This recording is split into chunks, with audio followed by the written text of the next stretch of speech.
Hey everyone, Gill Gross here, and it is time for the 2023 US Open Power Rankings final edition, and the only edition. Now, normally, I really like to do my power rankings throughout the season, read the comments, and it gets me thinking. Did I make a mistake? Is someone too high? Is someone too low? It gets me out of my own head, my own echo chamber. And because I didn't do the power rankings every week these last 3 weeks for the hardcourt season, I was missing that feedback. So I'm going to bring on someone who is just as unhinged as a YouTube comment section. That is Alex Gruskin of Cracked Racquets. And I will ask him what his power rankings are. We are going to compare notes.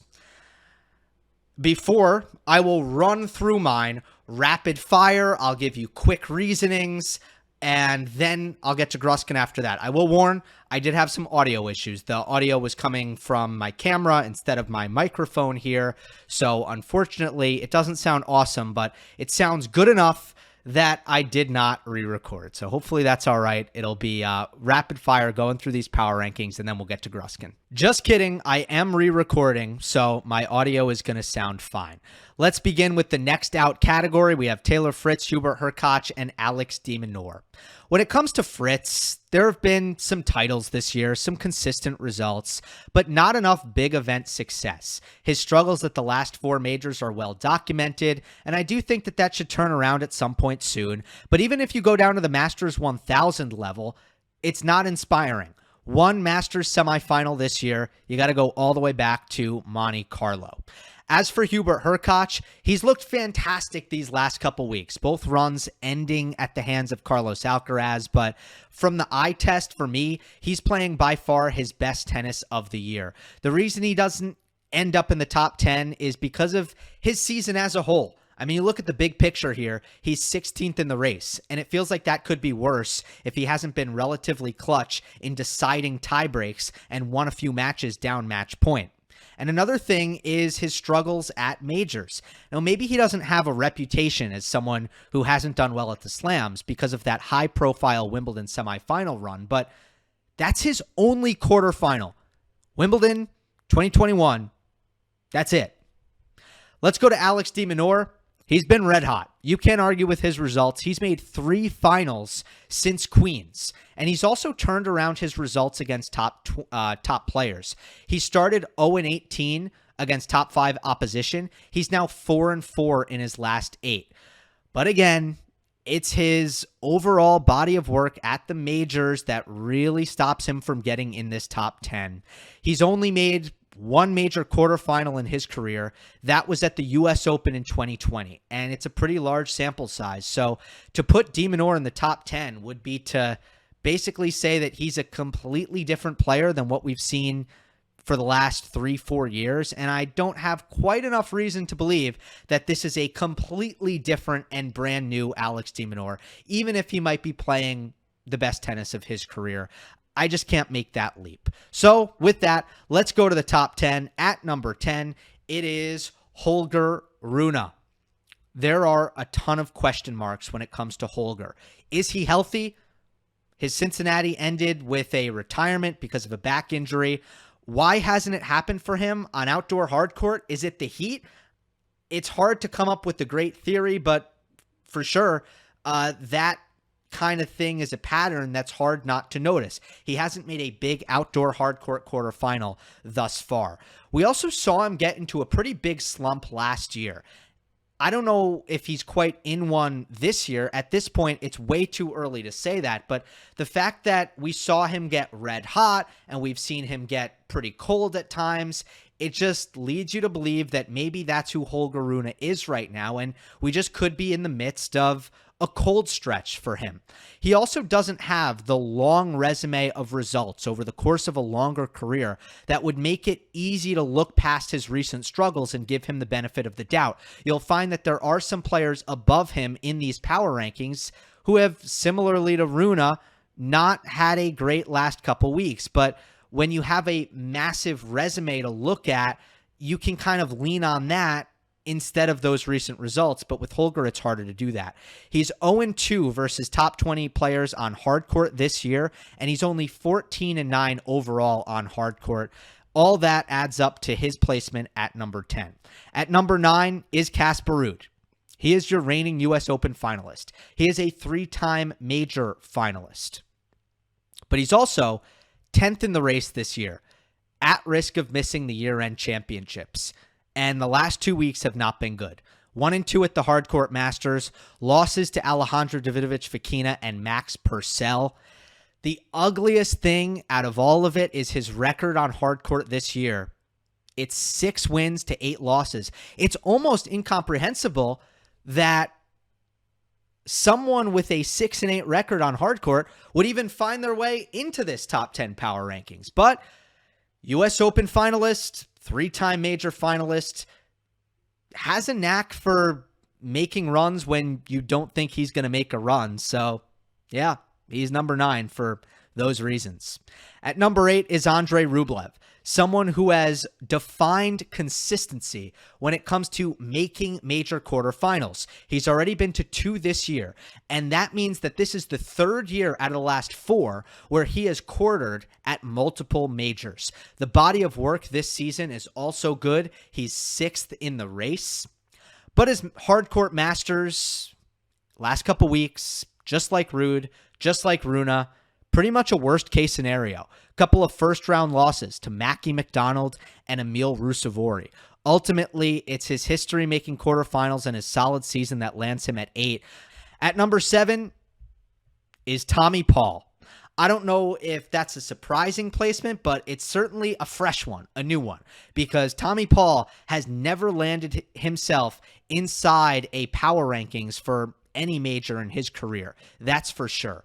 But after playing Alcaraz really, really well in back-to-back weeks and actually finishing the job and beating him in Canada, he should feel like the man. And it's not just that.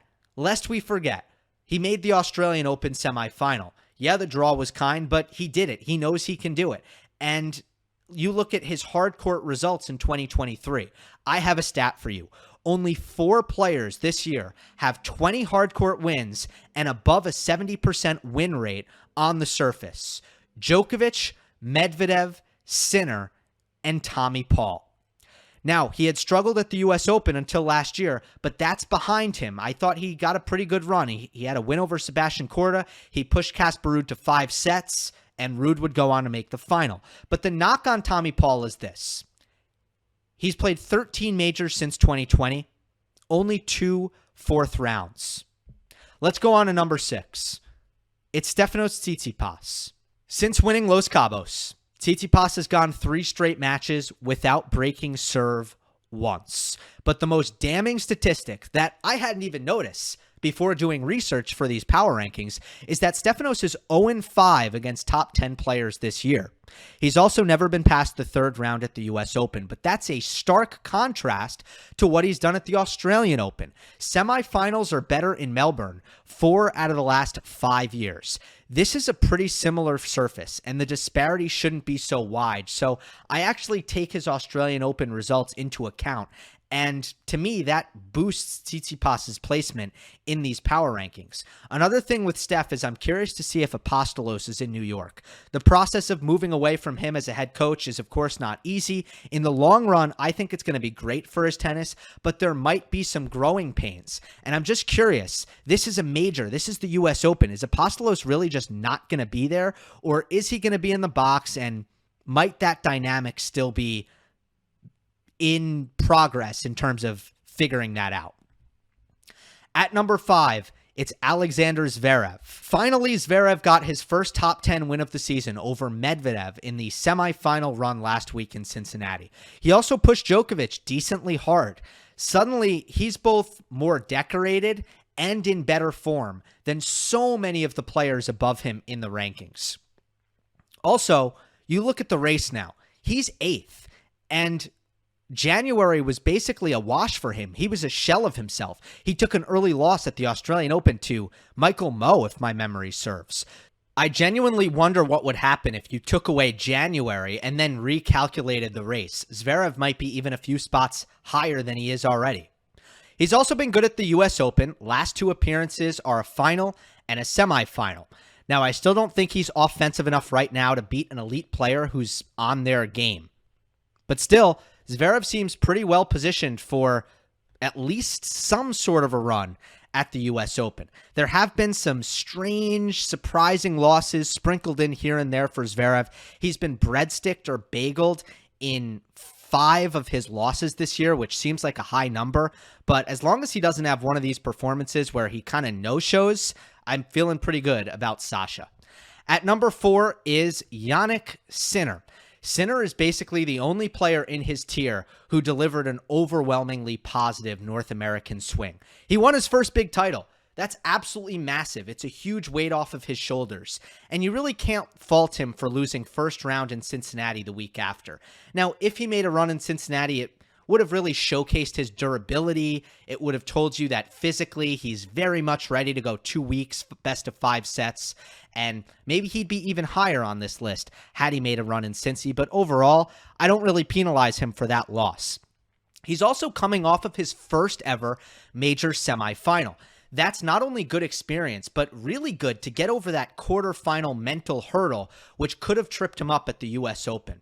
His major resume this year, though, is very, very strange. Sinner is 0-2 against top 50 players at majors, and both of those losses are top 10 losses. So essentially, he's either played someone who he's definitely supposed to beat, and he's done that with the exception of Daniel Altmaier, or he's played a top 10 player and lost. There's been 0 in between.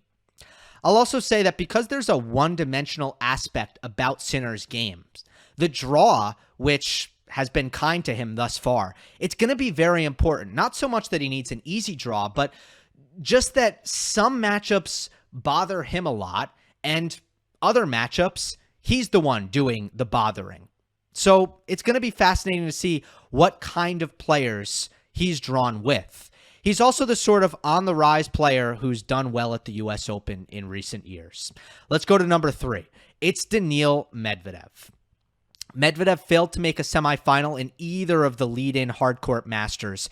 Lost to Demon in Canada, lost to Zverev in Cincinnati. I was especially disappointed in his level in Cincy. Medvedev blamed the conditions and felt like he couldn't really hit out on the ball. But in Canada, it was kind of a similar thing. So Medvedev certainly needs to make that adjustment, start to feel comfortable, and turn things around. But you look at it, hardcourts this year, 32-5 record, 4 titles. Those numbers both lead the tour. And at the U.S. Open, yeah, lost to Nick Kyrgios last year in the 4th round. Well, he was down last year, and Kyrgios was a really tough matchup for him. You look at the 3 years prior, a title, a semifinal, and a final. Medvedev has simply been too good on hard courts in the last 4 years, if you look at the full kind of picture, for him to not be 3 in these power rankings, in my opinion. At number 2 is Carlos Alcaraz. This is certainly where the tier 1 begins, and Alcaraz slots in at 2, partially because of his form since Wimbledon. 8 matches, only 1 straight set win. He's had breakpoint conversion issues. He's had first serve damage issues, but he's also shown off incredible mental strength. And I really feel that he had some great learning experience against Djokovic. I think in the long run, it's going to really help him that he toughed out those matches and got to the Cincinnati final, even if he couldn't end up winning the match. For the first time, he is defending a major title here at the U.S. Open. He's also coming off of a major title on a surface that he had very little experience on coming in. There will be conversation about his endurance, but I fall squarely on the side of thinking that he'll be strong in that area, and maybe I'll explain why in another video. But let us get to number 1. That is certainly Novak Djokovic. Interestingly enough, he hasn't won the U.S. Open since 2018, and it's been a combination of weird factors that have made that happen. He was absent last year because of vax requirements. In 2021, he lost to Medvedev in the final, where he was just depleted from trying to win the Grand Slam in an Olympic year and dealing with all the nerves that came with that, as well as just kind of playing a lot of protracted matches in the lead up to that final. In 2020, he had that fluke DQ, and in 2019, he had the retirement because of a left shoulder injury against Stan Wawrinka. So it's been Murphy's Law at the U.S. Open. Anything that can go wrong will go wrong. Djokovic is still number one because, well, all of those things just seem kind of crazy. And if you look at hard courts in 2023, his record is 20-1. Of course, he's the Australian Open champion, which he did with an injury. Yes, he didn't have to beat Carlos Alcaraz, but he beat Alcaraz last week in Cincinnati, where he could not have possibly been more impressive. For a guy coming off of a month layoff, having not played any hard court tennis since February, Djokovic was sharp as a tack. He played a great level. He was physically fantastic, and he just didn't miss a beat. So Djokovic, with all of his experience and that really impressive showing in Cincinnati, as well as what has been a dominant hard court resume in 2023, he lands at number one. All right, let's get to Alex Gruskin and see what he thinks. We're joined by him all the time. You know him very well. Cracked Racquets podcasts. And this week, a man who interviews the likes of Alexander Sasnovich at Tennis in the Land in Cleveland, the official MC. Thank you for taking a break from what are very long days, staying up late, and we're going to do U.S. Open Power Rankings. You ready? There is no greater pleasure than getting to appear on your YouTube channel, which just so significantly dwarfs me in subscriber count. And the Twitter race that was founded in 2019, it's obliterated. The race is over. I'm throwing up the white flag. You know, again, you talk about the MC role. Let me tell you all, I have the requisite sunburn to prove it. That is not camera work from the laptop. That is real burn, folks. It's been an absolute pleasure. And you bring up the Sasnovich interview. Here's a quick tangent and just some pro-to-pro talk inside baseball. So, and I say this with all affection, Sasnovich made the final of this event last year. I was the MC of the event, and credit to Alexandra Sasnovich. She now has money. She's been a pro for about a decade. She got braces, and last year she had the braces while she was playing. I once upon a time had braces as well. This year the braces are off, and I can't emphasize enough how tempted I was to be like, so life without braces, pretty good, right? And I didn't. And I can't, right, Gill? Like, that's not like something you ask, right? Because like, if you had braces in the crowd, you'd be like, yo, that's a huge deal. Like, they're off now. But I feel like it's probably not professional. Yeah, it's definitely borderline. It might be the kind of thing where if I win the title, talking to her off mic, I might mention it, see how she reacts, like, and if it works, then maybe go for it live, and the only people who will know will be the listeners of this. Yeah. Right? So it'll work. Yeah, well, like I said, the follower count for you, you've dwarfed me, so I'll take it. I'll take every extra year I can get. Be getting complacent. You might catch me. I might like Alcaraz up 4-2 in the second of that Cincinnati final. Yeah, that complacency is called the Joel Drucker effect, but we can move on from there. I love you, Joel. Let's talk U.S. Open.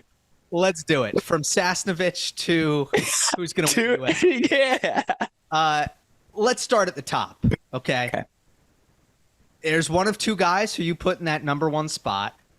I don't think it's obviously pretty close. It's very clear that that's the tier one, but I have a number one. Like, I feel like I'm pretty confident in putting one above the other. What about you? I think Djokovic has to be 1A after Cincinnati. Just to mentally, it's crazy. And I had this conversation on one of our Cracked Racquets podcasts, so I apologize for repeating myself to some of the crossover listeners. It's the first time since maybe 2012 where it felt like we had a must-win match for Novak Djokovic that didn't happen at a major. It just felt like down a set and a break, you needed to see something from Novak because ostensibly Carlos had somehow built a mental edge. For the first time, someone not named Rafa or Federer felt like they could go head to head with Djokovic and play him even. And then, he played him even, but Novak was on the winning end. Novak was able to summon that second gear as he has so frequently throughout the course of his career. And look, this is the story. This is the rivalry. It's 1A, 1B. not 1 and 2, because the separation between those two and the rest of the field, it's a significant delta. I think Djokovic has to be number 1. The statistics back me. I don't need to list them. You all see it with your eyes. He's 1, Carlos is 2, 1B, and then there's a significant drop. I think that's how I would frame it. Yeah, I mean, you can frame it that way. That's not how the power rankings will be. You don't allow letters? That's illegal. Okay. Then Novak 1, Carlos 2. Yeah. And I'm with you. I might be a little bit light on my argumentation because there is going to be a separate part of this where I just run through stats, so I'm not going to repeat them. It's good. We'll switch roles for once. But that's an interesting point you just made about the must-win-ness of that Cincinnati final. I know what you mean because it was grass. Yeah. And because it was, wait, at this point in your career and what I've done, I'm supposed to win this. Especially after the French. Exactly. So I get that. I mean, I would, if I were to nitpick you, because that's what I do. Please. I actually thought last year at Wimbledon he needed to win the title. So, but that's a slam. I said outside of the slams. It's the first time a non-slam match, because I agree with you. That's 100% true. But the first time where, again, it wasn't a major and you felt like, I think Novak needs to win this. And he did, to his credit. Yeah. I guess the only parallel might be like when he played Medvedev and Bercy, and it was like, let's get him back. So he did it again. He got him back. So I agree with Novak 1 and Alcaraz 2, certainly. Number 3 feels like a slam dunk. Do you have Daniil Medvedev, or do you have? I do not. So here's the thing. I was going to come up here and be cheeky, as I like to be with you, and say number 3 is whichever highest ranked guy is not on Novak Djokovic's side. But then I was thinking about it, and I was like, you know what? I really wouldn't want to be on Carlos's side either. Yeah. And so I do think you have to go on the merits of the level we have seen. And I'm throwing out the Cincinnati loss as a schedule loss for Jannik Sinner. Like, you won Canada the week before. Who cares what happened in Cincinnati? You accomplished what you came here to accomplish. It's like in a 7-game series, you win one of the first 2 on the road. You did your job through those first 2 games. That was Jannik Sinner in Canada. I think he has to be 3. He hasn't taken a bad loss at a major this season. He had match points on Alcaraz last year at this event. And if the tennis gods continue to reward us, not only might they give us a Djokovic-Alcaraz final, they'll give us a Sinner-Alcaraz matchup at some point in the event. 3 guys are top 15 in hold and break percentage. Djokovic, Alcaraz, Sinner. I see that with my eyes as well. He's my number 3. And Medvedev hasn't been good enough, but we'll get to that in 4. Yeah, I get that. Now, well, first of all, I completely agree with you about the Cincinnati result. You throw it out the window, put it in the trash. It doesn't matter. He's allowed to lose that. Frankly, he's the only guy who you really feel better about coming out of this swing. That's so perfectly put. Everybody else you feel worse about. Yeah. I still can't get there with Sinner over Medvedev, because if you look at the hard court results as a whole in 2023, and look, fair enough, Medvedev didn't have a good Australian Open, but you look at 4 titles, you look at Daniil's hard court record, you look at the fact that he's won the U.S. Open, it's just a resume that has so much distance ahead of Sinner's resume that I don't think 2 tournaments was really enough for me to flip this, unless Daniil. I'll just leave it at that. I don't think 2 tournaments would have been enough. I just think Medvedev has done too much on hard courts in his career compared to Sinner.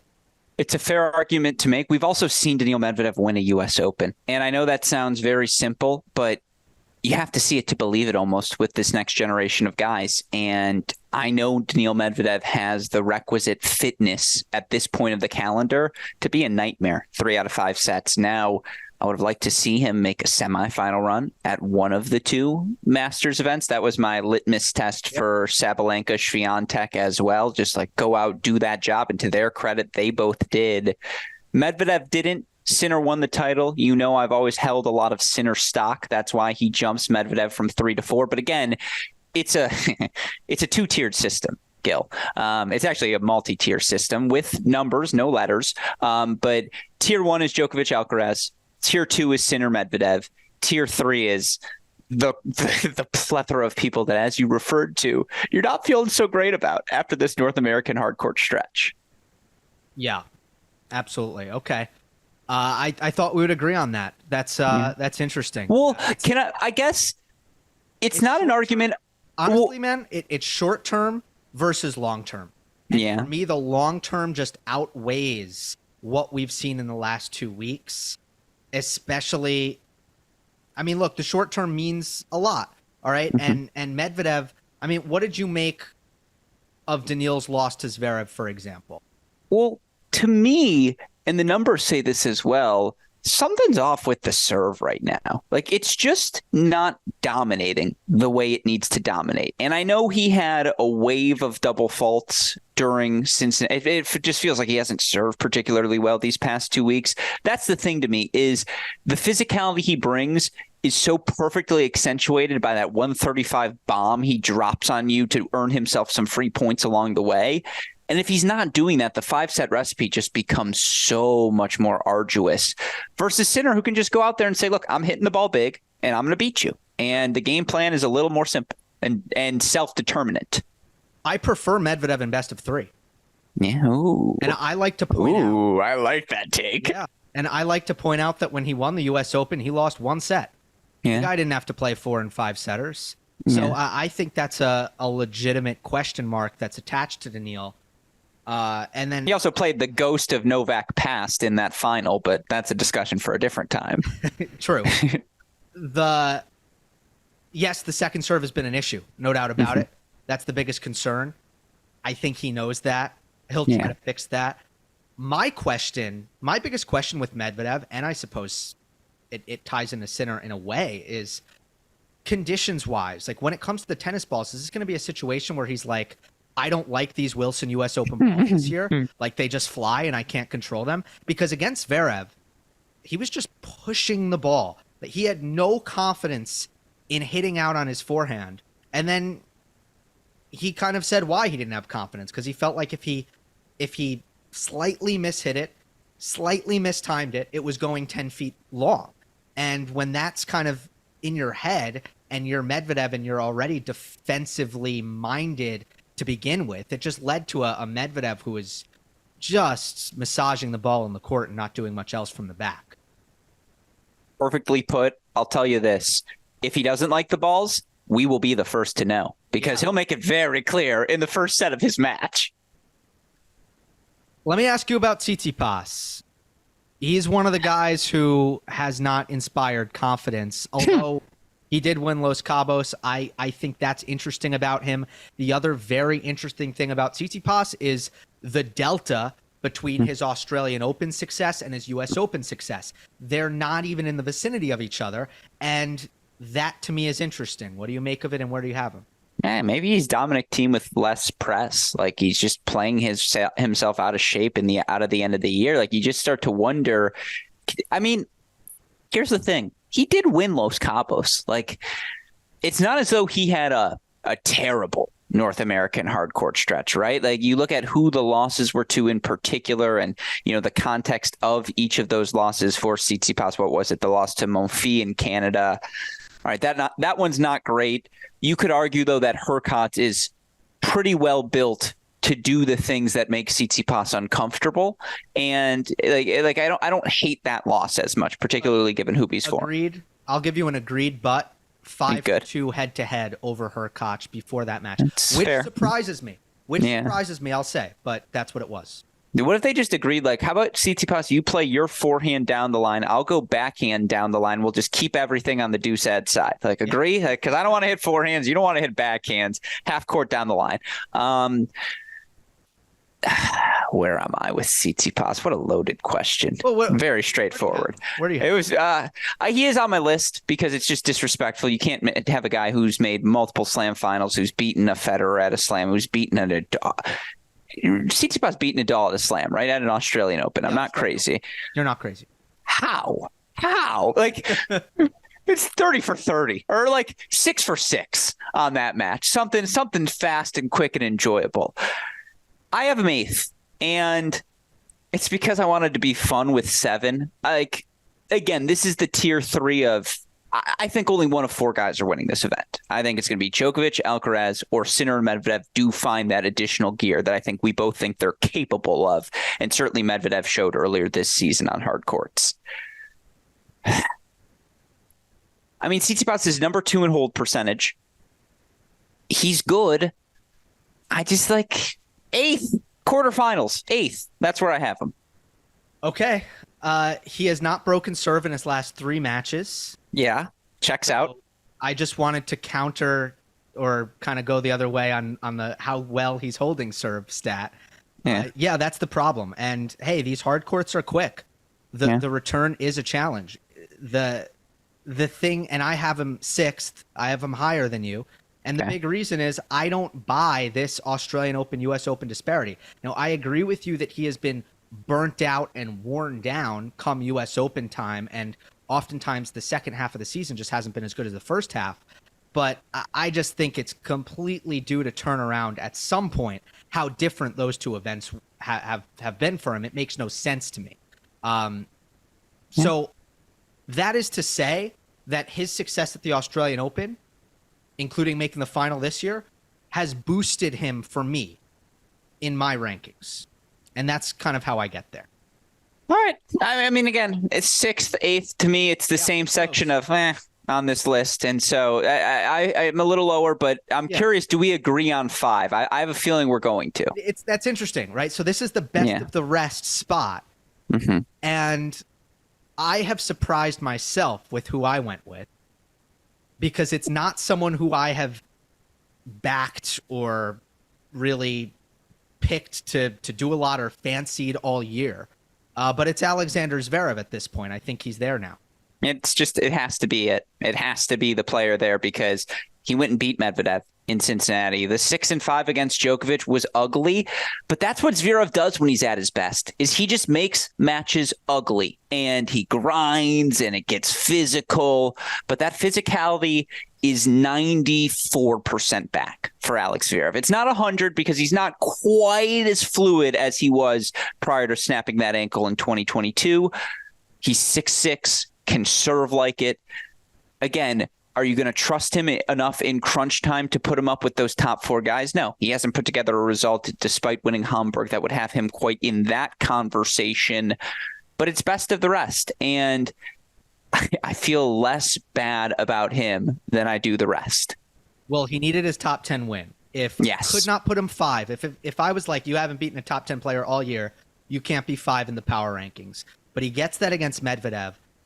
I agree with the Djokovic performance being something that was pretty respectful, or respectable, I should say. I especially liked the first set, and then I thought he went full passivity in the second set, which he does sometimes. He's never going to beat the elite unless he figures out a way to fight himself on that, like he did at times in 2021, Roland Garros 2022 before the ankle. But that's been rare. I will say the serve looks really good, and there is nobody who has both like the resume he has and the form he has in combination who's below him on our lists. I guarantee you everyone we have behind Zverev either hasn't accomplished nearly as much or is not in any form. Perfectly put. The other thing is he has the inflated ego to be like, no, I'm still as good as those guys. And I'm not saying everyone on the tour doesn't have an ego, because they all do. You have to at that level. But in Zverev's mind, he thinks he's back after winning that Medvedev match. And he's the only guy who comes in thinking, no, I'm getting closer to... Well, he's not the only guy, because I think we're both going to have Tommy Paul on our list somewhere.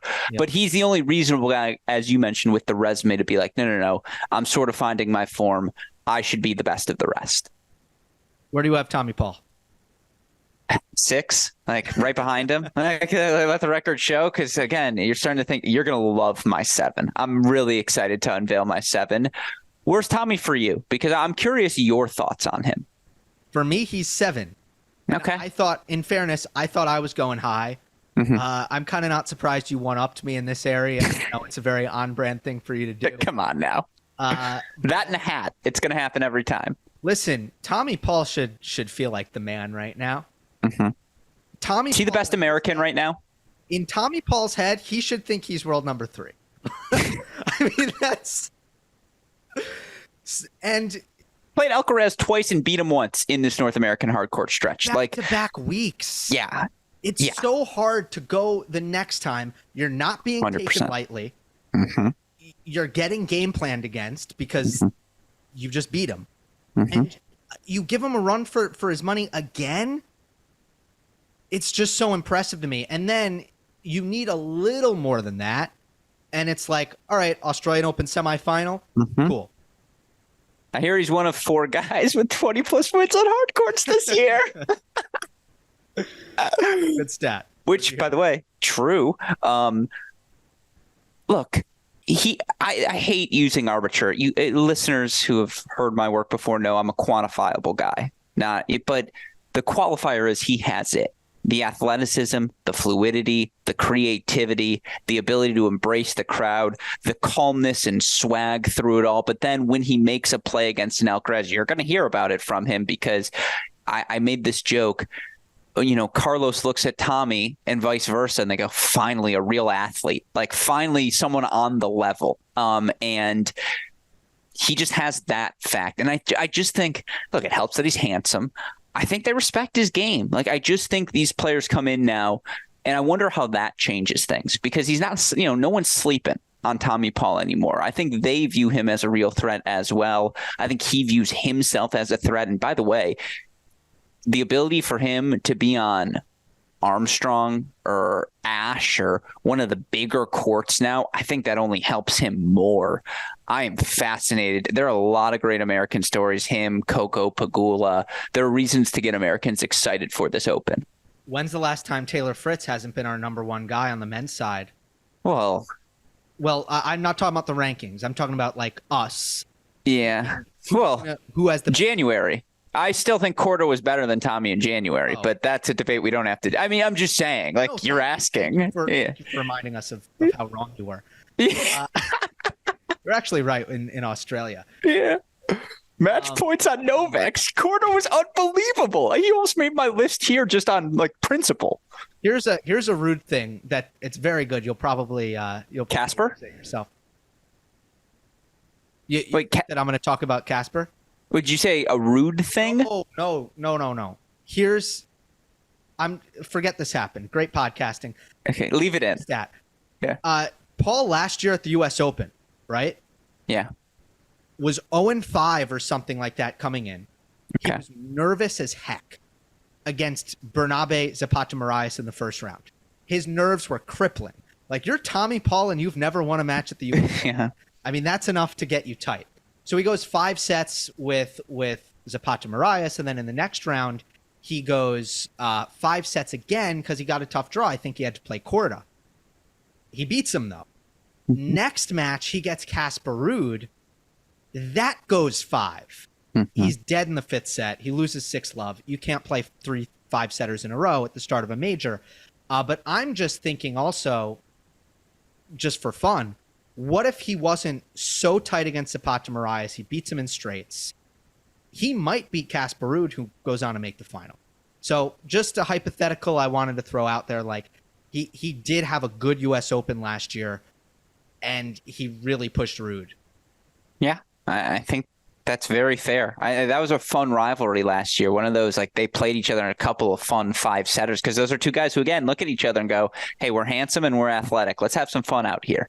And Tommy's just got weapons. He's good. He should be in this list. So I'm doing the math in my head, by the way. You had Tsitsipas 6, Tommy 7. I have Tsitsipas 8. My 7, I just want to entertain you with it. Yeah. And I'm not serious. He's not winning the slam. But I think it's beholden on us as, I was going to say analyzers, shows you where the brain is, as analysts of the game, to bring out someone on the list because, look, again, it's going to be one of 4 guys, Djokovic, Alcaraz, Sinner, Medvedev. If it's not one of those 4, who's the long shot? Who's the guy where in the house of cards he has set for himself, or in the realm of possibilities, this is just like one of the outlier scenarios?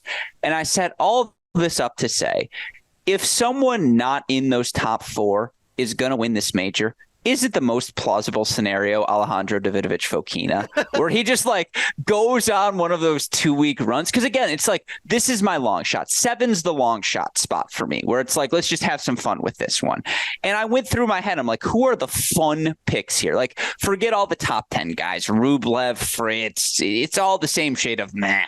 Like, no disrespect. And if Runa was healthy, he would be in this conversation seriously. Casper, 3 out of 5 is a different beast. He's on my list. I have 9 or 10, whatever. Sorry to get ahead of you here, Gill. But it's just like 7 to me had to be a spot where, okay, something weird happens. Who are the weird candidates?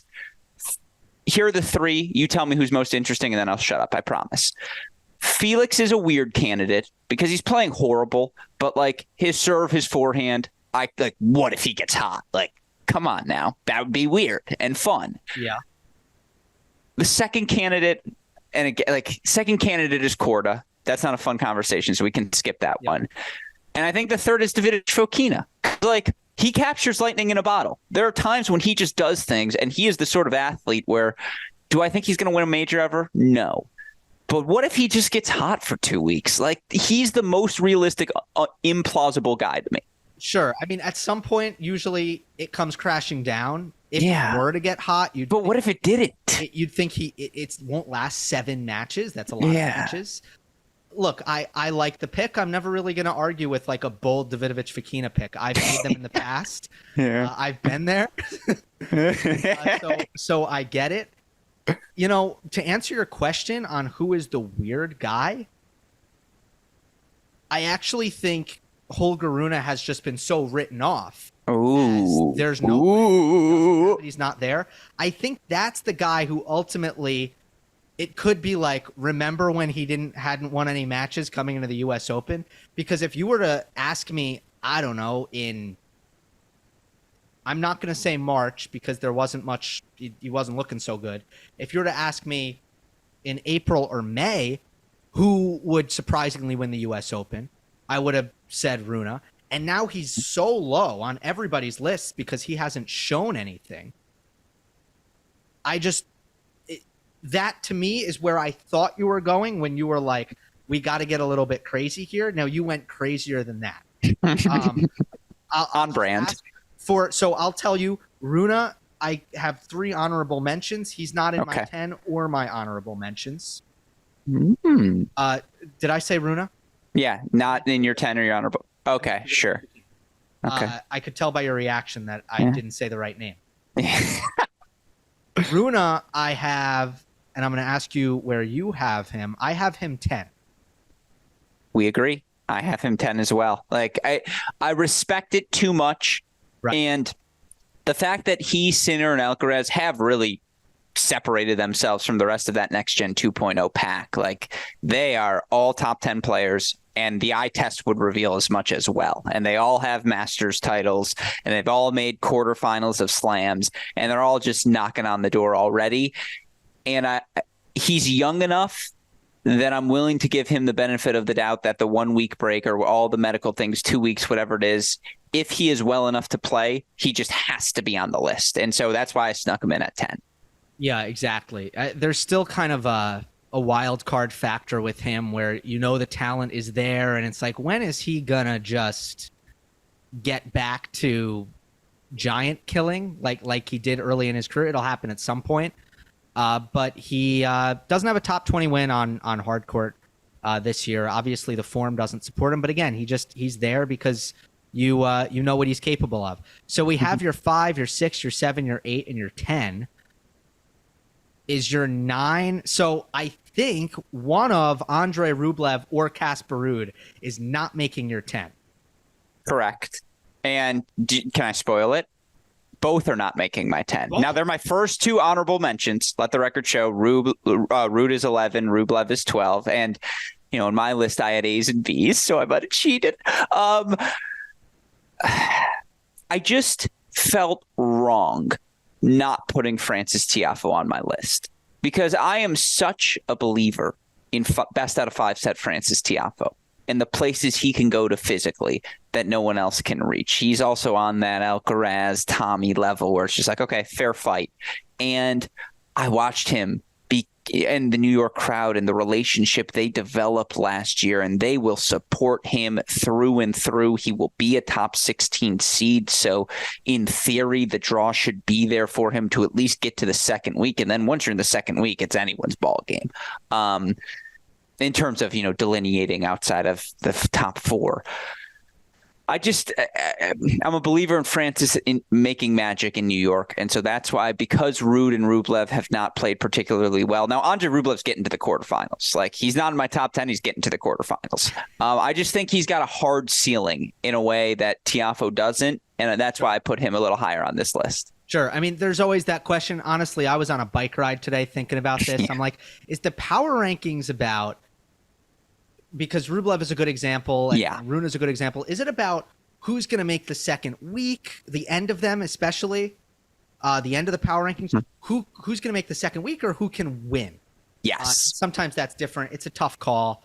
And I think I decided, you know what, if someone like doing well at the majors counts, it's not just about winning. So like if I feel better about a guy making the second week, but maybe I can't see them winning, I feel like they should get the nod in the power rankings over a guy who might lose first round, but I could see them winning more. Diatribe. Look, Francis, though, for me, I think the best point and the best argument you have is that the crowd legitimately helps him.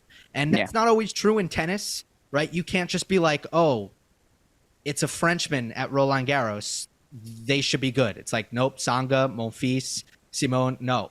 So it doesn't always work one-to-one. Tiafoe really does get a boost from that crowd, and it makes him a better player.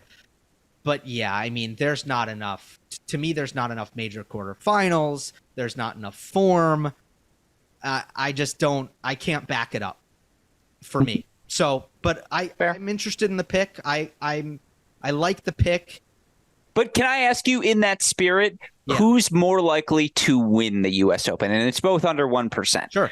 Tiafoe or any of the R's? Rune, Ruud, or Rublev? I think Ruud is more likely to win than Tiafoe. I think the weapons for Casper are there. More so, I mean, and I'll include plus the movement, sure. which is kind of where Rublev lags off of Ruud a little bit. I see what you're saying, but again, I guess I just haven't. I've wanted him to do a lot more in the last few months. Even on grass, I wanted him to do a lot more on grass after he won the title in Stuttgart.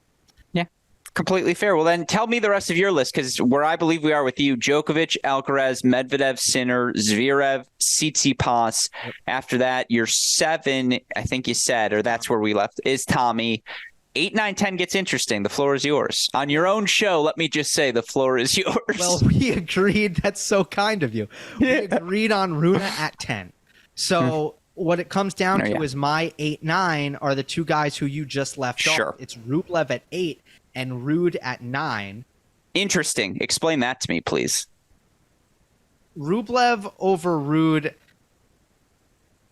Gut? Is mostly because of just wins in 2023. It's like, have you won this season? And for Ruud, it's not the surface thing. It's not the last 2 weeks, the hardcourt Masters, because I think Rublev and Ruud are in the same bucket when it comes to you didn't really win in these last 2 weeks. Yes, Ruud has the 3 major finals. Rublev hasn't been past the quarters, but it's, again, it comes down to Casper. You've really only had like 2 good weeks this year. Where is he in the race compared to Rublev? It's not close. It's Ruud is 10th in the race and Rublev is 6th in the race, which at that level, that's a pretty big difference. Well, Rublev in like a comfortable, the 6 to 7 gap, sorry to interject, but the 6 to 7 gap is pretty big, right? Like Rublev is where there's a gap and then there's a whole cluster. Yes, he spent a lot of time this year at 5 in the race. Yes. That's where I got tripped up putting Ruud over Rublev. I know that both of them are your honorable mentions. Do you have them flipped? I went Also, Ruud over. let me say one other thing. Please. It's not easy to come into a tournament defending that many points and you don't have confidence. Yeah. Except for, can I give you the zag? Yeah. Didn't he just do that at the French Open? Like, didn't have a ton of confidence, didn't have the best Masters stretch, reaches the final of this year's French Open. And that's where the 3 out of 5 component comes in, because if nothing else, I usually feel pretty confident that Casper Ruud's in shape. And he's such a high efficiency player. You know the plays you're getting out of him. Give him 3 out of 5 set, and the numbers typically slant his way. Now, I cede your argument to Rublev. You've actually convinced me to flop them in my list. I think that's a very strong argument. But that was my initial thinking is, look, I've been in a position where I wasn't confident in Casper when he had finals points to defend, and he defended them. And that's just that's more significant, all due respect to the Masters 1000 title he won this year. It's more significant than anything Rublev's done. Sure. Ruud did have Rome. That's the one thing. He made the semis. So there was something. I didn't feel great about that run. There weren't any awesome wins in that run. So your point stands, but it was a Rome semifinal at least. Honorable mentions. I have De Minaur, I have Hurkacz, and I have Fritz. Those are my 3. Do you feel like you have to get anything off your chest about any of those guys? I mean, yes. I can be brief. I had those 3 as well. My list went 15 deep. Because that's what I do. So what? You didn't have Tiafoe or Davidovich Fokina. Those were the 2 names you left off. Fair enough. Fritz, out of respect, like, he's just good. He's good. I don't know how he won Atlanta. Like, he didn't have a bad tournament in any of the 4 events he played. Yeah. Atlanta, DC. Like, I am selling him too low. I had 2 Americans on the list, and he wasn't one of them. That's probably disrespectful. If Hubie serves well, sure. He's going to play a 5-setter. It's just a question of what round. And Meep, a.k.a. Alex De Minaur. I just wanted to work in the sound effect there. Leave it in. He's fat. Like, he's going to make a semifinal of a hard court major at some point. He is the lesser version of the Davidovich Fokina pick, where it's like, yeah, sure. Like, he fitnesses his way to a quarter and then loses in a tight 4 to Zverev, who was just like, thank God this is the matchup I got. And now I'm in the semis because you beat Medvedev because Medvedev couldn't produce pace against you on this given day. Like, that's a plausible scenario. That's all I got on those 3. Why are they on your list? Well, I'll take the no on De Minaur. Major semifinal in his career. I have tons of respect for him. I love him as a player. He fights an uphill battle. That serve isn't big and his ground strokes aren't big. And for those things being the case, to be a top 15 player, which he is and deserves right now, enormous props. But I do think we'll see, a bit of a Diego Schwartzman dynamic. I know that the surface is completely different, meaning Schwartzman was best on clay. De Minaur is worst on clay. I get there are differences, but I just feel that cap with him. And that's kind of why he doesn't make the list, even though, oh my God, he's made 3 finals since Queens. That's pretty awesome. Nah, he's had like a solid year, a very solid year. I mean, you look for Demon right now, and I know obviously the big run in Canada, but he's 11th in the points race. Like, yeah. If the over-under on his career was 1.5, like, you probably would have taken the under in terms of tour-level finals, to finish that thought. And he's had a great year, and yet you're right. This does kind of feel like it's the ceiling, although he is just 24. I think Hurkacz is playing by far the best tennis he has all year. Mm-hmm. And of the 3 on your honorable mention, he's probably playing the best of them all right now. He looks great at those hardcourt Masters, even in the losing efforts. He should have beaten Alcaraz more than Tommy should have. Like, let's just be honest. Let's lay the cards on the table. He had no business losing that match in Canada. Yeah, it happens to him. However, I mean, the forehand that he missed on match point is a forehand he misses too much. But in fairness, the forehand is really what's looked so good in these last 2 weeks. That's what's inspired me to be like, oh, he's playing well. Oh, he's dangerous right now. The thing is, what makes you nervous Should I make this analogy? Sure. I'll Do it. go for it. Virginia basketball under Tony Bennett. All right. Let me explain this to those who don't follow college basketball. This is not what I expected. They don't score a lot. Therefore, their games are close. And the problem with picking Virginia when you fill out your bracket is that second round, that Sweet 16, that Elite 8, every game is going to be close. What if they lose one? That is the equivalent of a player who doesn't break serve a lot. Because every match is going to be close. And it's like last year, I think I put him on upset alert. He loses to Ilya Ivashka. It's, are you going to lose that third or second round match to Ilya Ivashka? That's the problem. Although I do think that he can make a lot of guys uncomfortable if he does make that round of 16 and that quarterfinal, and his forehand continues to look as confident as it's looked. That was a fantastic analogy. That really, like, if you know Virginia basketball, you're like, oh yeah, he plays a bunch of breakers. Virginia games are 45-40. Like, good point, Gill. I'm also noting, you saw me type there, Ilya Ivashka on my list, honorable mentions, just on principle, because he's going to beat someone in 5 sets, right? Yes. Yeah. Or sorry, not him, Fucevich. I was thinking of Fucevich. Put Fucevich on the list. Yeah, Ivashka's, I think he's had a rough year, but he pushed Sinner to 5. Yeah. I think he might have had something to do with Alcaraz beating Sinner in that next match. Sure. You're sure. Hey, I was there. Yeah, I defer to you. It was midnight at Armstrong, and nobody else was there, but I was there. I get a phone call 2 a.m. from my club college tennis doubles partner, and it's just him at the Alcaraz Sinner match. And I was like, dude, what the hell? Gotta love it. And the U.S. Open is not changing the scheduling, so we're running back, baby. Fritz, he's been so consistent. I just need to see more big splashes at big events. That's why he misses the 10. That's all. It's well said. My God. By the way, though, this is a crazy zag. Fritz's only big semifinal this year is Monte Carlo. Yeah, that's... Yeah, I'm just trying to think. I was going through my head, like, what has he done this season? I mean, disrespect to United Cup, we'll let that slide.